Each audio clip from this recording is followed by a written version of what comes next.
بسم اللہ الرحمن الرحیم۔ حضرت عبداللہ بن عباس رضی اللہ عنہ فرماتے ہیں کہ نبی علیہ الصلوۃ والسلام سے مروی ہے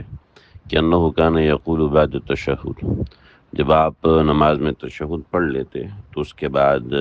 آپ یہ دعا مانگا کرتے تھے: اللہم انی اعوذ بک من عذاب جہنم واعوذ بک من عذاب القبر واعوذ بک من فتنة الدجال واعوذ بک من فتنة المحیا والممات، کہ نبی علیہ الصلوۃ والسلام ان چار چیزوں سے پناہ مانگا کرتے تھے۔ جہنم کے عذاب سے پناہ مانگا کرتے تھے، عذاب قبر سے پناہ مانگا کرتے تھے، فتنۃ الدجال سے پناہ مانگا کرتے تھے، اور محیا اور ممات، زندگی کے فتنوں سے اور موت کے فتنوں سے، یعنی چار قسم کے فتنوں سے نبی علیہ الصلوۃ والسلام پناہ مانگا کرتے تھے۔ یہ روایت مسلم شریف میں حدیث نمبر 588 ہے،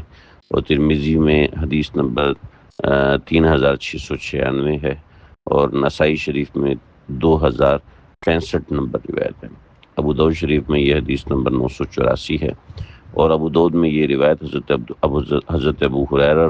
رضی اللہ تعالیٰ عنہ سے بھی مروی ہے کہ اذا فرغ احدکم من التشہد الاخر، کہ نبی علیہ السلام نے فرمایا کہ جب تم تشہد آخر سے فارغ ہو جاؤ تو فلیتعوذ باللہ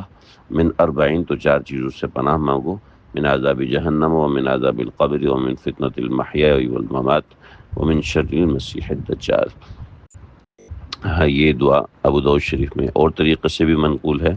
اور مسلم شریف میں اللہم انی اعوذ بک من عذاب جہنم واعوذ بک من عذاب القبر واعوذ بک من فتنة الدجال واعوذ بک من فتنة المحیا والممات۔ یہ دعا میں لکھ کے بھی دے رہا ہوں، کوشش کیجئے یاد کیجئے، اور تشہد کے بعد جب ہم رب اجعلنی پڑھتے ہیں تو اس وقت یہ دعا بھی ساتھ ہی پڑھ لیجئے، چاہے فرض ہیں، چاہے واجبات ہیں، چاہے سنن ہیں، یہ دعا پڑھی جا سکتی ہے۔